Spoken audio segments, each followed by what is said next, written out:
रहीम दोस्तों, अस्सलाम वालेकुम। उम्मीद करता हूँ आप और आपके बर्ड्स ठीक होंगे। तो दोस्तों, आज जिस पैरट के बारे में बात करने जा रहे हैं वो माय मोस्ट फेवरेट बर्ड है दोस्तों। वो रोजीला पैरट है और लगभग मैंने तकरीबन 8 से 10 साल हो गए इसको ब्रीड करवाया है। और अभी भी मेरे पास माशाल्लाह अच्छे खासे नंबर्स में ये बर्ड्स लगे हुए हैं। और मैं पूरी कोशिश करूँगा कि आपको इसके बारे में मुकम्मल मालूमात फराहम करूँ। आपने वीडियो मुकम्मल देखनी है, दोस्तों के साथ लाइक शेयर और सब्सक्राइब भी करना है। तो दोस्तों, सबसे पहले आ जाते हैं कि रोजीला पैरट किस कंट्री का बर्ड है। और दोस्तों, ये ऑस्ट्रेलिया का बर्ड है और ग्रास पैराकीट्स में आता है दोस्तों। और ये है कि ये किस किस इलाके में पाया जाता है। तो दोस्तों, ये तकरीबन ऑस्ट्रेलिया के नॉर्थ में भी पाया जाता है, ईस्ट साउथ ईस्ट में भी पाया जाता है, क्योंकि मोस्टली जो बर्ड ये ईस्टर्न रोजीला जो है इसमें ईस्ट में पाया जाता है। तो दोस्तों, तकरीबन वाइल्ड में इसकी जो टाइप्स पाई जाती हैं वो लगभग 6 से 8 टाइप्स पाई जाती हैं। और इसकी जो सब स्पीशीज़ है वो तकरीबन क्रिम्सन फैमिली समेत तकरीबन 18 से 19 पाई जाती हैं। क्योंकि इसमें क्रिम्सन फैमिली अलहदा से है, वो जिसमें क्रिम्सन के ही सारे कलर्स आते हैं। और जो रोज़ेला ईस्टर्न रोज़ेला है उसमें तकरीबन 6 से 8 जो पाकिस्तान में मशहूर जो स्पीशीज़ पाई जाती हैं और जो जिन हवाले से काम भी किया जा रहा है, बहुत मशहूर है। उनमें ये है कि आपका गोल्डन मेंटल रोज़ीला, ईस्टर्न रोज़ीला, ये इसमें इतना डिफरेंस नहीं होता, लेकिन ये बेसिक्स पढ़ है। और यहाँ से ये आगे फिर ना दोस्तों, आगे स्पीशीज़ में काम किया जाता है। और इसमें आ जाता है आपका रेड ऑफलाइन रोज़ेला। और इसमें रोबेनो रोज़ीला आ जाता है और लुटिनो रोज़ीला। तो ये तकरीबन लगभग 6 से 8 किस्में इसमें पाई जाती हैं जो बहुत फेमस है पाकिस्तान में। और दोस्तों, अब आ जाएँ कि ये कौन-सा बर्ड है और कैलकुलेशन इसकी कैसे बनती है। तो दोस्तों, ये सेक्स लिंक्ड बर्ड है। सेक्स लिंक जो दोस्तों, आपने ये बात बड़ी डीपली समझनी है, क्योंकि बहुत कम लोग हैं जिन्होंने इस पे इस तरह की वीडियोस बनाई हैं। तो मैंने कहा एक छोटी सी हम भी कोशिश करते हैं कि लोगों को, दोस्तों को रहनुमाई हो, क्योंकि बहुत ज़्यादा कॉलें आती थी तो वो पूछते थे कि हम किस से किस बर्ड को ब्रीड करवाएं तो हमारे पास क्या चीज़ आएगी। तो बेसिक्स जो चीज़ें हैं वो दो तरह की होती हैं, या रिसेसिव जीन्स होते हैं या सेक्स लिंक्ड होते हैं। जो सेक्स लिंक्ड होते हैं जो दोस्तों, उसमें मैं आपको डिफरेंस बताता जाऊं और आप पेयरिंग किस तरह की करेंगे तो आपके पास आगे क्या चीज़ आएगी। तो सेक्स लिंक में दोस्तों होता ये है कि आपके पास अगर मेल आपका सपोज डैट ईस्टर्न रोजीला या गोल्डन मेंटल रोजीला है, तो आप उसको किसी भी मतलब रेड आई बर्ड के साथ लगाते हैं, लुटीनो के साथ लगाते हैं या रूबिनो के साथ लगाते हैं दोस्तों। तो उसमें जो आपके पास चिक्स आएंगे वो जो फीमेलें आएंगी वो फीमेलें आपकी जितने नंबर्स में आएंगी, 2 में 3 में, वो आपकी आएंगी सॉरी सिंपल आएंगी। सिंपल मीन ये है कि वो मदर पे ही जाएंगी। और जो आपके पास मेल आएंगे दोस्तों, मेल आएंगे गोल्डन मेंटल की पेयरिंग अगर आपने की है किसी भी रूबिनो रोजीला के साथ, तो वो मेल आपके विजुअल में गोल्डन मेंटल आएंगे, लेकिन वो स्प्लिट होंगे, स्प्लिट रोजीला रूबिनो रोजीला के होंगे। फ्यूचर में दोस्तों, आप जो उसके मेल होंगे वो किसी भी रेड आई बर्ड के साथ या किसी ब्लैक आई बर्ड के साथ आप लगाते हैं तो वो आपके पास विजुअल रूबिनो प्रोड्यूस करेगा। तो दोस्तों, ये होता है सेक्स लिंक। मैं आपको एक और एग्जांपल देना चाहूँ कि जैसे कि आप अब लुटिनो रोजीला का मेल आप रेड ऑफलाइन की फीमेल के साथ लगाएंगे तो जो फीमेलें आएंगी वो लुटिनो रोजीला ही आएंगी। और जो मेल आएंगे वो स्प्लिट रेड ऑफलाइन होंगे, वो स्प्लिट रेड ऑफलाइन होंगे, विजुअल रेड ऑफलाइन होंगे, लेकिन वो स्प्लिट लुटीनो के होंगे मेल जितने भी। और वो जब वो क्योंकि अपने जीन्स कैरी कर रहे होंगे, ये सेक्स लिंक बर्ड होते हैं। सेक्स लिंक में ये जो रेशो होती है वो इस तरह होती है। और वो मेल आगे आप थर्ड जनरेशन में जब ब्रीड करेंगे तो आपके पास विजुअल में बर्ड आएंगे। और जो दोस्तों, इसमें रिसेसिव भी पाए जाते हैं। रिसेसिव में जो बर्ड पाए जाते हैं वो क्रिम्सन फैमिली में पाए जाते हैं दोस्तों। इसमें क्रिम्सन के अलावा जो ब्लैक रोजिला है वो भी रिसेसिव है। वो उसके लिए आपको जो प्रोड्यूस करना है, दोनों का विजुअल बर्ड होना बहुत ज़रूरी है दोस्तों। उसमें आपका स्प्लिट नहीं बनेगा। जो रिसेसिव जो बर्ड्स होते हैं उसमें आपका स्प्लिट नहीं बनेगा, मेल फीमेल आपको दोनों लाजमी चाहिए होंगे, तब आके सो दैट आपने आगे ब्लैक ही प्रोड्यूस करवाना है, ब्लैक रोजेला प्रोड्यूस करवाना है दोस्तों, तो आपके पास दोनों विजुअल बर्ड होंगे तो तभी आगे जाके ब्लैक रोजेला की आपके पास ब्रीड आएगी। इसी तरह दोस्तों नॉर्दर्न रोजेला है, वो भी रिसेसिव बर्ड है, वो भी आपको लाजमी आपके पास दोनों बर्ड विजुअल में होंगे तभी आगे जाके वो ब्रीड करेंगे। अगर आपके पास सपोज दैट एक ब्लैक आई बर्ड है, वो पहली बात है ब्रीड नहीं करेगा। अगर सिंगल पीस है ना आपका, वो किसी भी आपके सेक्स लिंग बर्ड से ब्रीड नहीं करेगा। ये बात आपने याद रखनी है, क्योंकि बहुत ज़्यादा दोस्त इस पे बात पूछते रहते हैं कि हम जो ब्लैक रोजीला हो गया या नॉर्दर्न रोजीला हो गया, वो किसी भी हम सेक्स लिंग या उनको तो बेसिक्स नहीं पता होती सेक्स लिंग और रिसेसिव का।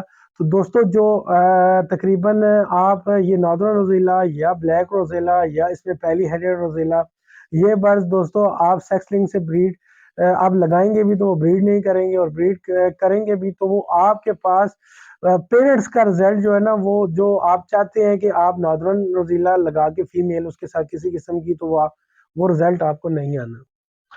तो दोस्तों ये है आपको रिसेसिव बेसिक्स में बता रहा हूँ, रिसेसिव और सेक्स लिंक्ड बर्ड में फ़र्क। रोज़ेला में दोनों टाइप्स पाई जाती हैं, और ये है कि अब आ जाते हैं कि ये बर्ड्स का साइज़ क्या है। तो दोस्तों तकरीबन 25 से 37 सेंटीमीटर इस बर्ड का साइज़ है, मीडियम साइज़ का बर्ड है, और बेहतरीन माशाल्लाह खूबसूरत है दोस्तों। और जो लाइफ स्पैन है इस बर्ड का तकरीबन 20 से 25 साल है वाइल्ड में।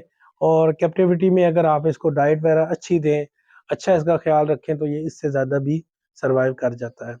अब आ जाते हैं दोस्तों कि ये ब्रीड के हवाले से इसके नंबर ऑफ चिक्स कितने हैं और किस किस मौसम में ब्रीड करता है दोस्तों। तो तकरीबन मेरे पास जो रेशो रही है बेस्ट, जो फीमेलें थी उन्होंने जो लेइंग की तकरीबन 5 से 6 अंडों की, और इतनी ज़बरदस्त रेशो होती है इसमें। अगर आप डाइट इनको अच्छी दें तो 7 अंडों तक भी ये लेइंग करते हैं। कुछ कुछ बर्ड्स तो तकरीबन 8 से 9 अंडे भी ले करते हैं।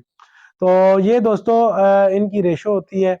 और जो हैचिंग इनका टाइम होता है लगभग 26 से 27 दिन। अगर शदीद सर्दी पड़ रही है आपके इलाके में तो दोस्तों ये तकरीबन 1-2 दिन ऊपर भी ले जाती है।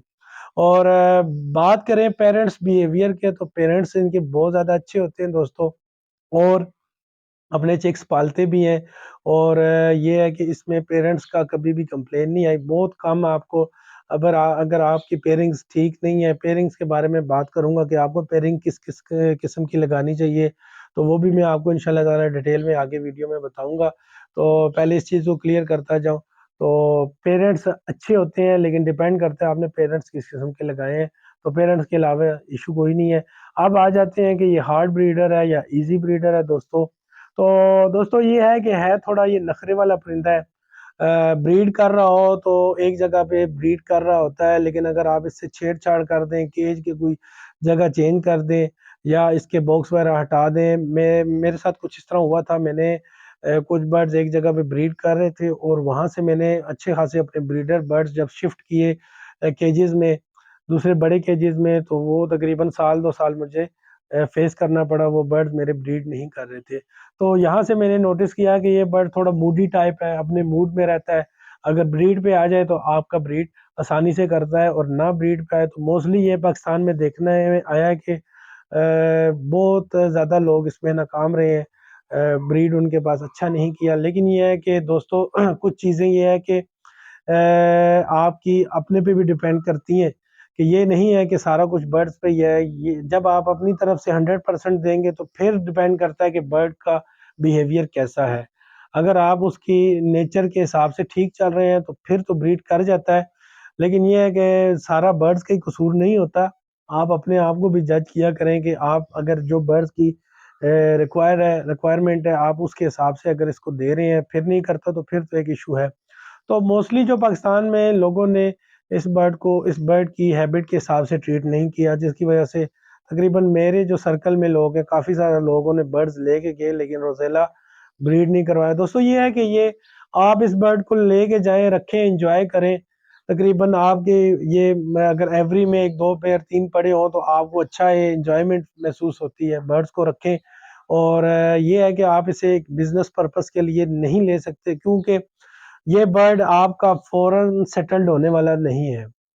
और फॉरेन सेटल्ड इस वजह से नहीं होने वाला कि जैसे हम दूसरे कोई परिंदे, रिंग नेक वगैरह, अफ्रीकन ग्रे या कोई दूसरे XYZ बर्ड लेते हैं तो वो 2 3 4 महीनों में सेटिंग पकड़ के हमारे पास ब्रीड कर जाते हैं, तो ऐसा कुछ भी नहीं है। ये बर्ड आपका टाइम लेता है, सब्र से आपने काम लेना है, तब जाके आपके पास ब्रीड करेगा। तो दोस्तों ये है कि कोशिश किया करें कि अब तो खैर पाकिस्तान में इंपोर्ट आनी बंद हो गई है, आपने इम्पोर्टेड बर्ड नहीं लेना। इम्पोर्टेड बर्ड ये है कि वो आपको बहुत ज़्यादा तंग करेगा और उसका सर्वाइवल रेशो भी पाकिस्तान में बहुत ज़्यादा कम है, वो एक्सपायर हो जाता है, मर जाते हैं। तो कोशिश करें आप लोकल ब्रेड बर्ड लें, आप लोकल जहाँ ब्रेड हुए हों वो बर्ड आप लें। तो वो पट्ठे लें आप तकरीबन 8 से 10 महीने के लिए, तो वो आपके पास अच्छे से सेटल्ड हो जाते हैं और आपको अच्छी ब्रीड आ जाती है देते हैं। तो दोस्तों अब आ जाते हैं कि ये बर्ड किस उम्र में अडल्ट होता है। तो दोस्तों तकरीबन मेरे पास तकरीबन एवरी में मैंने कुछ अपने पट्ठे घर के तैयार किए तो बेस्ट जो रिजल्ट था तकरीबन 12 से 13 महीने का मेल था, और 8 से 9 महीनों की फीमेल मेरे पास अच्छा उन्होंने ब्रीड किया और फर्टेलिटी भी आई। तो लेकिन ये है कि ये डिपेंड करता है कि आपने इनको फ्लाई क्या दी, डाइट क्या दी, क्योंकि दोस्तों ये बर्ड में सबसे जो मेन चीज़ है, ये उड़ने का बहुत शौकीन है। इसकी हैबिट जो है ना, जहाँ ये खुश होता है आप इसको जितनी फ्लाई देंगे ये उतना खुश होगा। लेकिन ये है कि हम इसको केज दे देते हैं कॉकटेल वगैरह, छोटा रिंग नेक का 2 2.5 3 का केज दे देते हैं, तो वो उसके लिए नफ नहीं है। बेसिक इसमें सबसे ज़्यादा जो है इसका केज है। आप इसको मिनिमम केज भी दें तो 5 से 6 फुट का गहराई में उड़ने के लिए जगह दें, ये अपनी फ्लाई को बड़ा इंजॉय करता है। तो मैंने जो पट्टे तैयार किए थे तो वो तकरीबन 25 30 फुट ऐसे खुली जगह थी, एवरी में अपनी तैयार की है, और उसमें मैंने जो तैयार किए तो उससे मुझे लगा कि ये माशाल्लाह रिजल्ट, अगर आप कॉलोनी में इन बर्ड्स को तैयार करते हैं तो रिजल्ट आपको अच्छा मिलता है, और आपके जो पट्टे हैं बहुत जल्दी डेवलप होकर आपको ब्रीड देते हैं। लेकिन दोस्तों ये है कि लाजमी नहीं है बर्ड आपका इतनी उम्र में तैयार हो, क्योंकि देखा गया है तकरीबन कुछ बर्ड्स 17 से 18 महीने में ब्रीड के काबिल होते हैं, 2 साल में भी कुछ बर्ड्स ब्रीड के काबिल होते हैं। तो ओवरऑल एक रेशो निकाली जाए तो लगभग 18 से 20 महीने में ये बर्ड इसी आसानी से तैयार हो जाता है।